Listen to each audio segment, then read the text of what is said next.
For this year's Toshikoshi Soba, I prepared Tsukune, the chicken meatball, floating on top of the flavorful broth with the deep-fried diced mochi. Who doesn't like mochi on top of soba? Let's get started. Cut your Kiri Mochi into 8. It's firm, so be sure to hold your knife securely.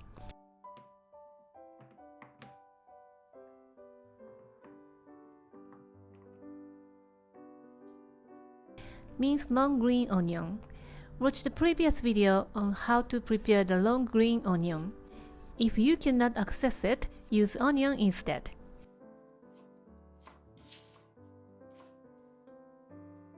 This is the green part of the long green onion, sliced thinly and diagonally. Compared to scallion, this part is a little bit tough in texture, but it tastes good when sliced thinly and it adds a pungent flavor that elevates your soba to the restaurant level. And grate ginger. You can use the grated ginger in a tube as well.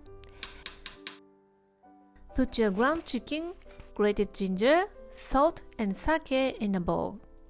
Mix well until sticky. Then add minced long green onion, egg whites, and potato starch. Egg whites and potato starch bind everything together and create a bouncy texture.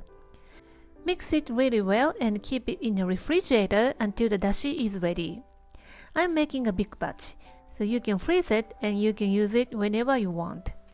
But today I will use this to make osechi ryori, a New Year's dish, so don't miss the following video. Now we are making dashi. Bring 4 cups of water to a boil and add katsuobushi. This katsuobushi is thickly sliced, so it needs to cook 7 to 8 minutes. If you are using a thinly sliced, cook until boil again and then stop cooking. Or you can use dashi powder instead. While preparing the dashi, let's pan fry the mochi. Heat your vegetable oil in a small frying pan on medium-high and carefully drop your diced mochi when the temperature is high enough. Cook until puff up, flip over occasionally for about a couple minutes. Take it out and set aside, and let's go back to the dashi. Remove and take out all the katsuobushi from the pot. This is why I love the thick sliced katsuobushi.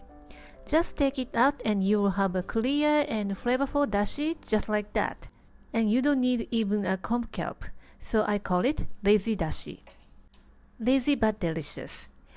To that add 1 tablespoon of mirin and 2 tablespoons of light soy sauce. If you don't have a light soy sauce in your kitchen, use your regular soy sauce and add a pinch of salt to adjust the taste. Drop tsukune filling into the dashi using a small ice cream scoop. 3 pieces for 1 serving, but if you want more, add some more. Or use your spoon to drop it, and you don't have to shape it into a nice round. So this is the second lazy part. Actually, this makes sense. Because the surface of the meatball is not even, but after cooking in the dashi, it's gonna soak up the dashi more and make a tastier tsukune.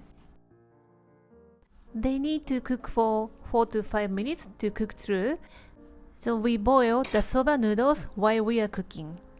This is a fresh noodle, so the cooking time is just 1 minute and 30 seconds.